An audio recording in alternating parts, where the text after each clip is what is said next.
আল্লাহর এক বান্দা গরিব মুসলমান, নফল রোজা রেখেছেন, ঘরের সবাই মিলে রোজা রেখেছেন বাচ্চা সহ, কিন্তু কপাল খারাপ, সন্ধ্যা হওয়ার আগে টেনশনে পড়ে গেল, ইফতারি করার কোনো টাকা নেই, কি করব?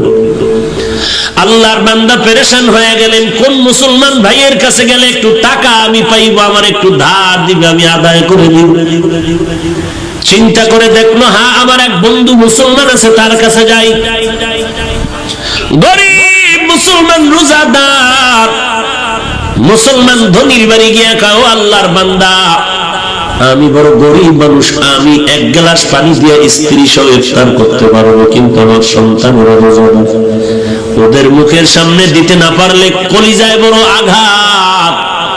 তো কি হয়েছে? বলে আমারে কিছু টাকা যদি আপনি ধার দেন, আমি ইফতারির আয়োজন করব, আমাকে একটু সময় দিলে আমি আপনার টাকা আবার পরে আদায় করে দিব। আল্লাহর বান্দা অহংকারী মুসলমান বলে, যাও, তোমাকে একটা টাকাও দেওয়া হবে না, দূর করে দিলেন গালি দিয়ে। মুসলমান বিদায় বেলা চোখের পানি ছেড়ে কান্না করে করে রাস্তা দিয়ে বাড়ি যায় আর বলে, আল্লাহ তুমি এমন গরিব বানাইছো, আজ আমি বাচ্চার সামনে কেমন করে হাসি মুখ দেখাবো?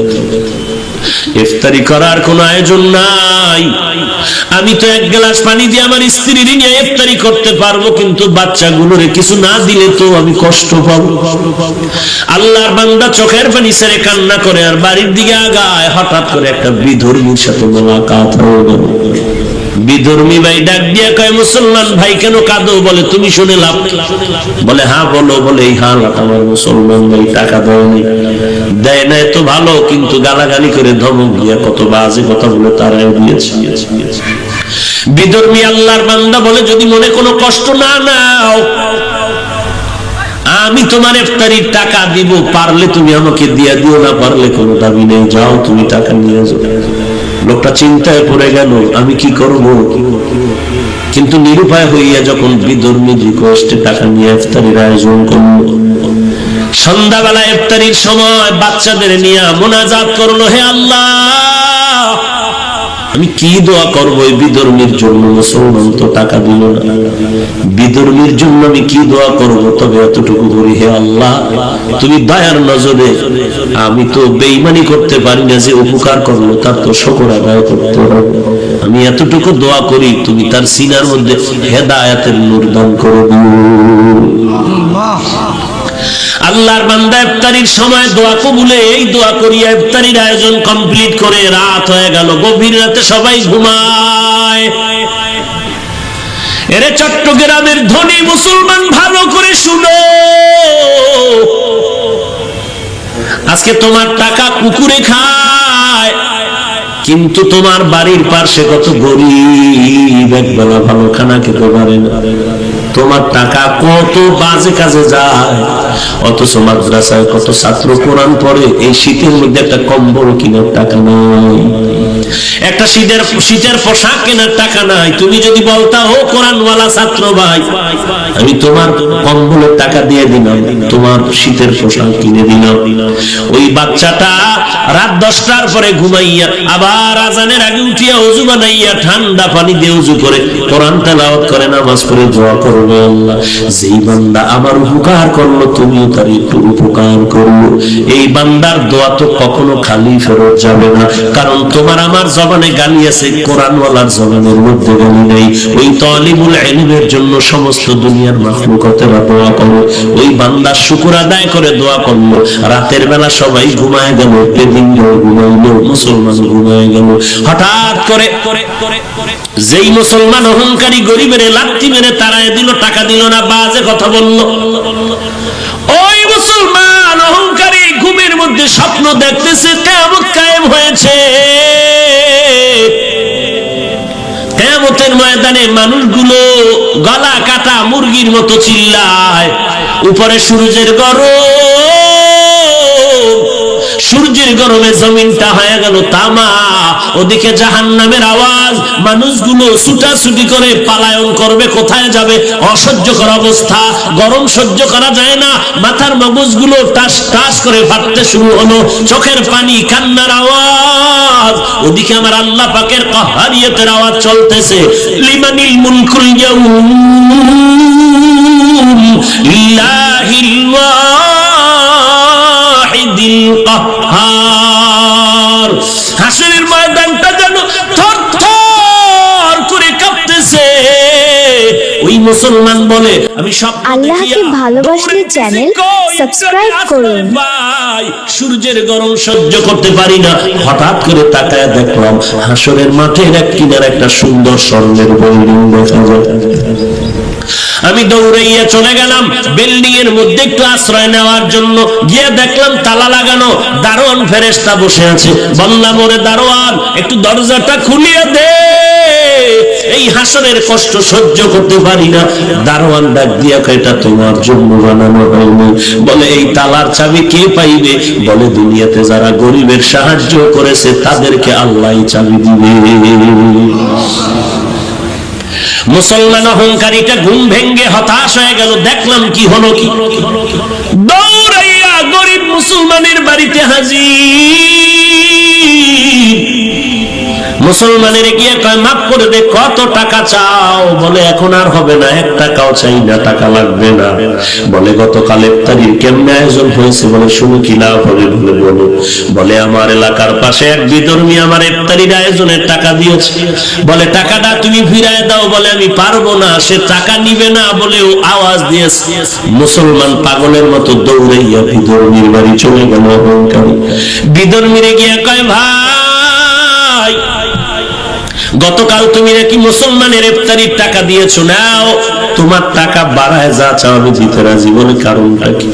আমি টাকা নিব না, নেওয়ার জন্য আমি তো উদ্গ্রীব হই না, আমি টাকা নিতেও চাই না, পারলে দিবে, না পারলে না। বলে, নাও। বলে, না, এত পাগল হয়েছো?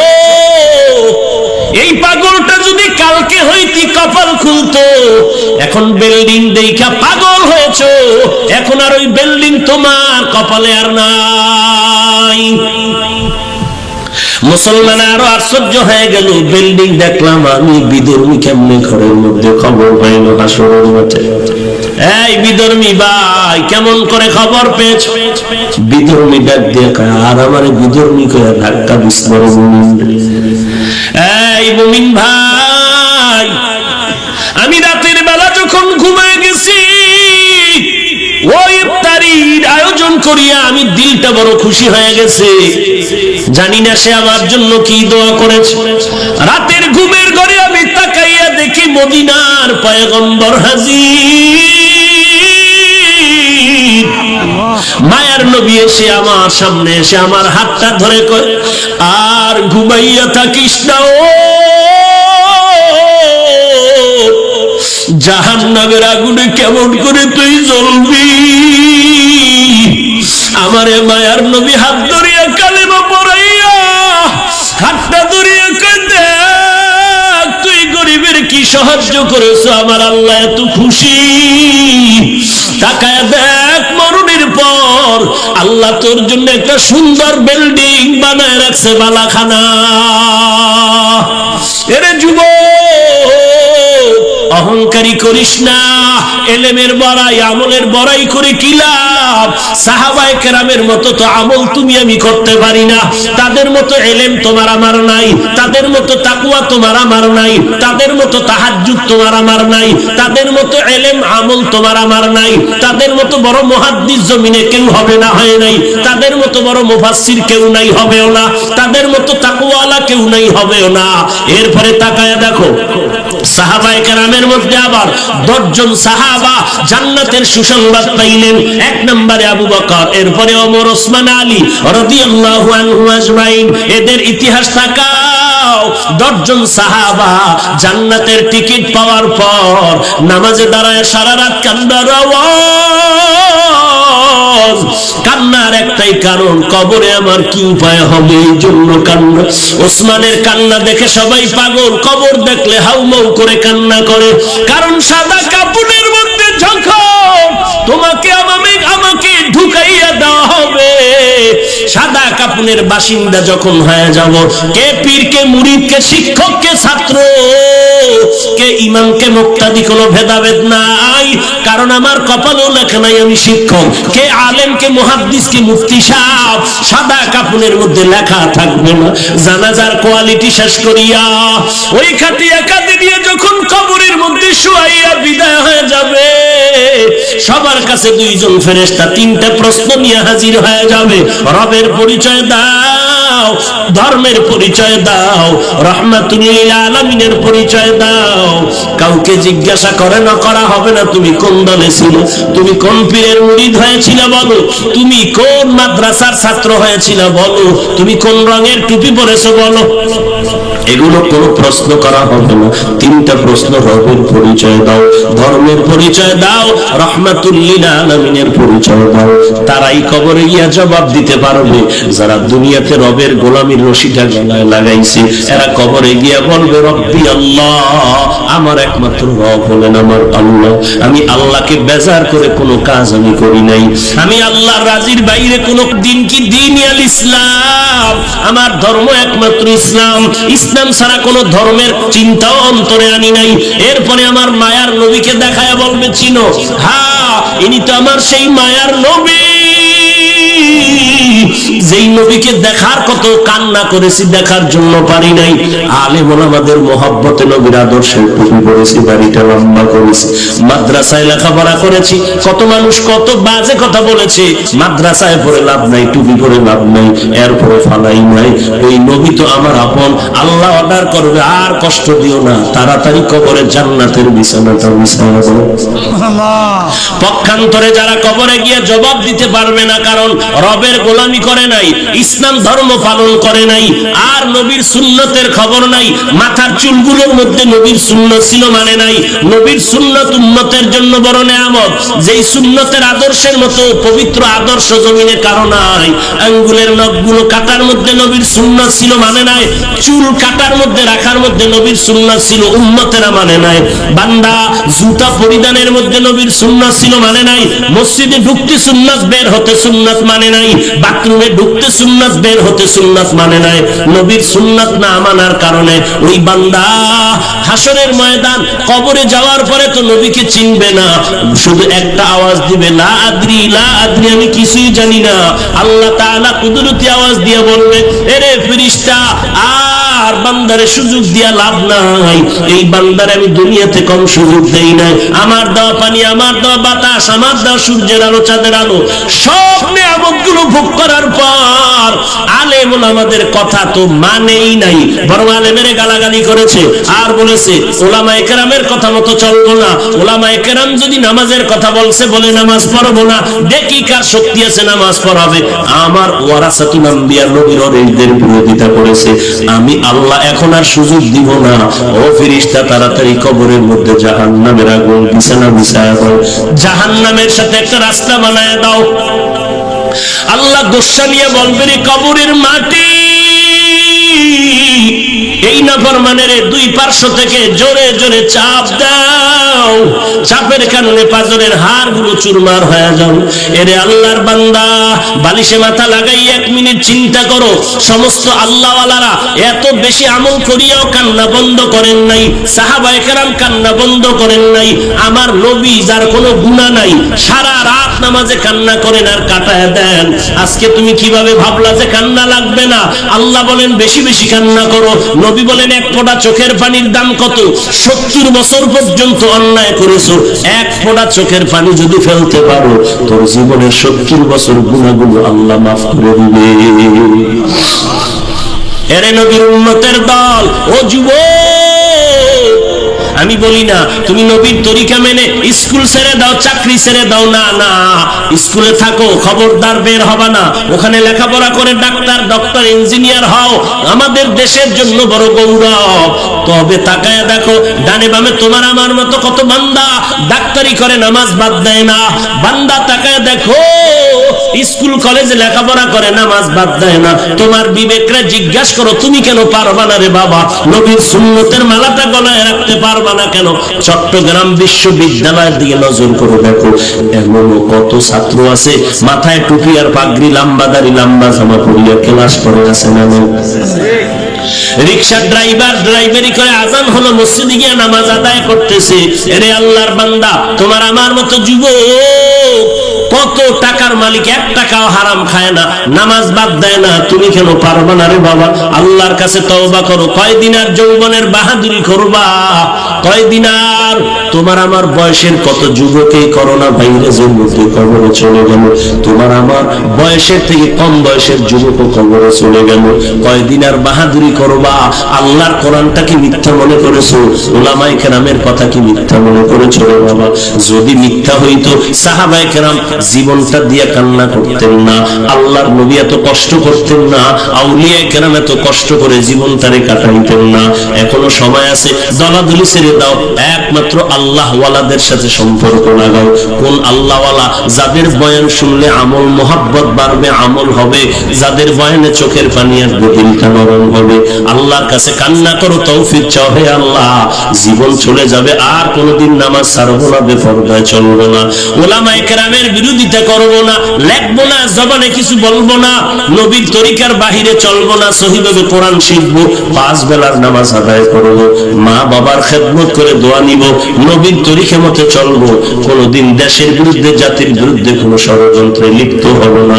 ও আল্লাহ, তুমি আমাদের সবাইকে তওবা করার তৌফিক দান করে দাও, আমাদের তওবার উপরে মজবুত হয়ে চলার মতো তৌফিক দান করে দাও। আমিন।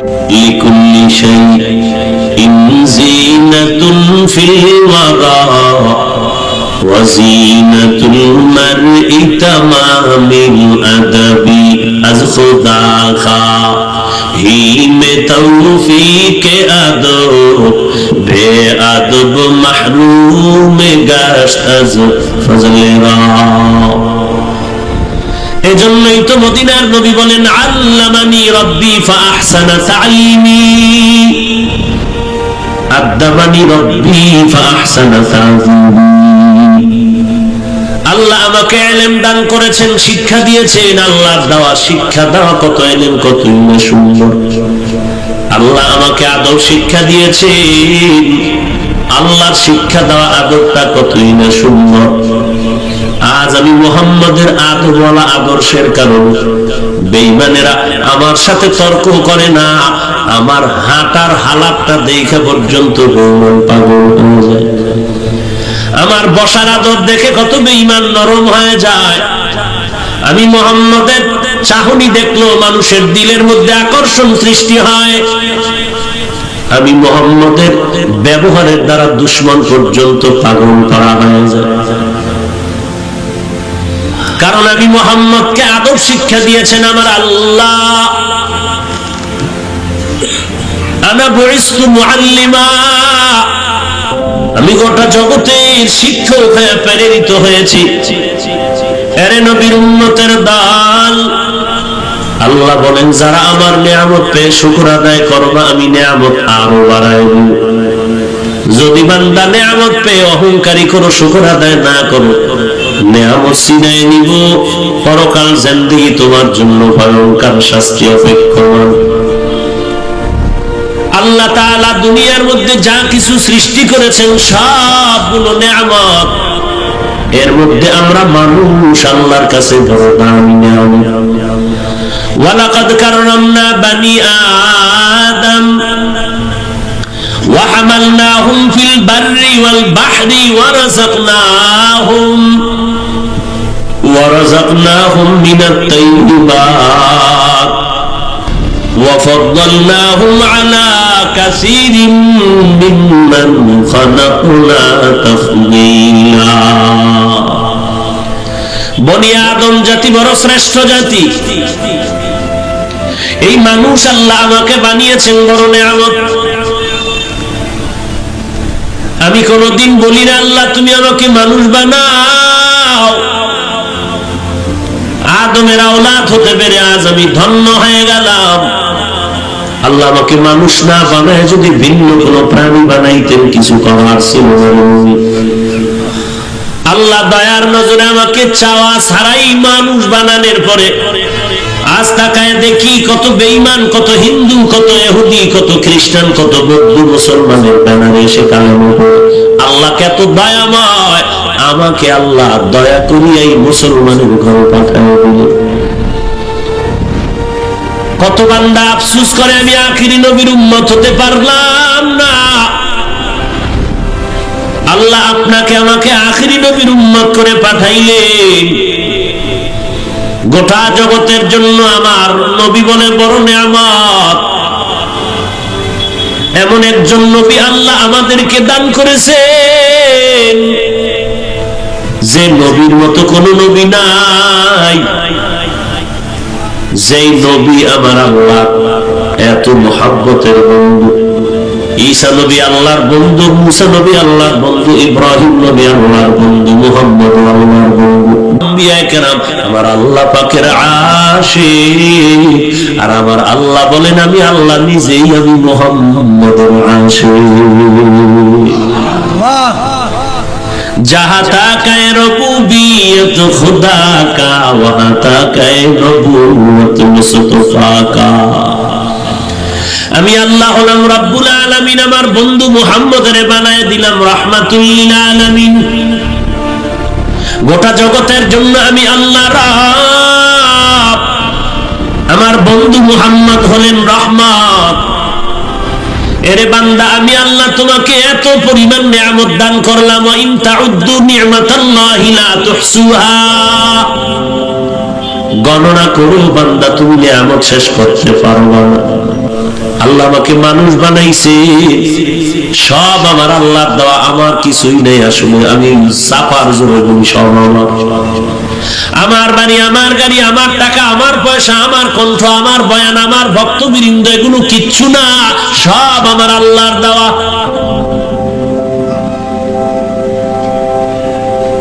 একজনকে ভালোবাসা আর কাউকে হিংসা বা ঘৃণা করা, কাউকে মহব্বত করে বুকে লাগানো আর কাউকে লাথি মেরে দূরে সরানো, ঘৃণার সাথে। এই যে অবস্থাটা, এর সম্পর্ক কি আমার বডির সাথে না কলমের সাথে? একজনের আমি মহব্বত করি, তার সম্পর্ক তো কলমের সাথে। একজনকে আমি মহব্বত করি না, তাও সম্পর্ক কলমের সাথে। আর এটা তো ভালো করে আপনারা জানেন, কলম আমার আল্লাহ তাআলার কুদরতের হাতে। অতএব এই কলবের মধ্যে কারো প্রতি মায়া মোহাব্বত তৈরি করা, আবার ঘৃণা জমানো আমার আল্লাহর কাজ। আজ এখানে এত মানুষ হাজির হয়েছে, আমি বান্দার কারণে হয়েছে। মনে করলে আমার কপাল পুড়ে যাবে, শুকর আদায় হবে না, অকৃতজ্ঞ নেমো খারামি হবে। এরে নবীর উম্মতের দল, এখানে মানুষগুলো কেন আসছে? একমাত্র আল্লাহর মোহাব্বত, নবীজির আদর্শের আকর্ষণ। কারণ আমি যদি আপনাদের 5 মিনিট জিকিরে লাগাই চেয়ার নিয়ে আমি একা বাইরে চলে যাই, পর্দার আড়ালে 5 মিনিট পরে আসি, 5 মিনিট পরে এসে আমি কণ্ঠ বাজায় টান দিলাম বয়ানের, 5 মিনিট পরে এসে যখন টান দিব দেখবো ময়দানে মাইকওয়ালা ছাড়া কেউ থাকতে চাইবে না। কি হইল? 5 মিনিটের ঝামেলা কি হইল? ঝামেলা হয়ে গেল। আমার মাথার মধ্যে মদিনার আদর্শের টুপি ছিল, আমি ফালায় ক্যাপ লাগাইছি। আমার বডির গলার মধ্যে মদিনার পাগড়ি ছিল, ফালায় দিয়া বেঈমানের টাই লাগাইছি। আমার বডির মধ্যে মদিনার পোশাক আমি ফালায় দিয়া শার্ট প্যান্ট পরেছি। আমি বান্দা আগের মতোই ঠিক আছে, কণ্ঠ ঠিক আছে, টান একালি বাড়ায় দিলাম। এরপরও কেন মানুষ থাকবে না? কারণ কি? যারা প্যান্ট শার্ট টাইয়ের গোলাম হইয়া জমিনের মধ্যে বাহাদুরি করে, তারাও বুঝলাম না হাফিজ ভাইয়ের উপরে না জানি কোন গজল শুরু হয়ে গেল। ওরে বাবা, কারণটা কি জানো? একমাত্র কারণ হলো আমার বয়ানও ঠিক আছে, টানও ঠিক আছে, কণ্ঠ ঠিক আছে, এরপরেও কেন মানুষ চলে যাবে, থাকবে না? একমাত্র কারণ হলো এটা আমার ব্যক্তিগত কোনো ক্রেডিট না, এর পেছনে আছে মদিনার নবীর আদর্শের আকর্ষণ। আমি বাহাদুরি করি কেন? আমার কণ্ঠ কত সুন্দর। ওরে কণ্ঠ কি আমার বাবা দিছে না আল্লাহ দিছে? তো বাহাদুরি কি আছে? আবার হিংসা করি, দূর একটা কণ্ঠ আছে। তা তুমি আল্লাহর দেওয়া নেয়ামতকে তুমি বৃদ্ধাঙ্গুলি দেখাইলা, কণ্ঠকে দিছেন, তা তুমি দূর করে বললা এটা কণ্ঠ হইল। আর কণ্ঠ ছাড়া আছে কি? আল্লাহ যা দিছে তুমি আর কি দিতে চাও? কণ্ঠ ছাড়া আছে কি? আল্লাহ দিছে কি? সূরা কাউসার, ইন্না আতাইনাকাল কাউসার, এই সূরার তাফসীরের মধ্যে মুফাসসিরিনে কেরাম লিখেছেন সমস্ত আম্বিয়া কেরামের কণ্ঠ ছিল সুন্দর। এর মধ্যে আবার দাউদ আলাইহিস সালামের কণ্ঠ আরো সুন্দর। আমার মায়ার নবীর কণ্ঠ বড় সুন্দর। আবার শরীয়তের মাসআলার মধ্যে যখন পাঁচজন আলেম এক জায়গায় জমা হবে, নামাজের সময় হবে, ইমামতি করবে, কে ইমাম হবে? কয় যে বেশি আলেম ইলমওয়ালা তারে দাও। কয় সবাই তো আলেম। কয় তাহলে যার মধ্যে আমল বেশি তারে দাও। কয় সবাই তো আমল করে। যার মধ্যে তাকওয়া বেশি সবাই তারে দাও। কয় তাকওয়া সবার মধ্যে আছে। ফাইনাল ফয়সালা দেয় যার কণ্ঠ বড় সুন্দর তারে ইমামতির মুসাল্লায় পাঠায় দাও। ওই বান্দা কোরআনের তেলাওয়াত করবে, তিনিও চোখের পানি ঝরবে আর উম্মতের চোখের পানি পড়বে। ওই বান্দা চেহারাটা অনেক সুন্দর, বলে এটা একটা চেহারা হইল নাকি? এই চেহারা দিয়া বড়াই করো কেন? বান্দা তুমি চেহারা তো আল্লাহ দিছে, তুমি কেন হিংসা করো? তুমি বান্দার চেহারারে হিংসা করো না, আমার মাওলার নিয়ামতের বিরুদ্ধে আঙ্গুলি দেখাইছো। কত বান্দা ফকির থেকে ধনী হয়ে কষ্ট করে করে কাজ করে ধনী হলো, বিল্ডিং করলো। আবার এক বান্দা বাবার টাকার পুঁজি খাটাইয়া ফকির হয়ে গেল, টাকা পয়সা শেষ। তো ধনী বানাইছেন আল্লাহ, গরিব বানাইছেন আল্লাহ। তুমি যদি বান্দা হিংসা করো ধনী হইল কেন? মূলত তুমি পরোক্ষভাবে আমার আল্লাহর নিয়ামতকে অস্বীকার করেছো। কারণ টাকা দেওয়ার মালিক আল্লাহ, ধনী বানানোর মালিক আল্লাহ, ইজ্জত দেওয়ার মালিক আল্লাহ। আল্লাহর নিয়ামতের শুকর আদায় করলা, আজিদান্নাকুম, আমি আরো বাড়ায় দিব। এই জমিনের মধ্যে মানুষের সব থেকে বড় নিয়ামত হলো দ্বীনের হেদায়েত। এই জন্যই তো প্রত্যেক নামাজের প্রত্যেক রাকাতেই তো আমরা পড়ি ইহদিনাস সিরাতাল মুস্তাকিম। আয় আল্লাহ, আমরা জান্নাতে সহজভাবে যেতে চাই, পথ দেখাও। সিরাতাল্লাযীনা আন'আমতা আলাইহিম, যাদেরকে তুমি হেদায়েতের নিয়ামত দিয়া পরিপূর্ণ করে দিয়ে কাছে টেনেছো, তাদের পথ দেখাও।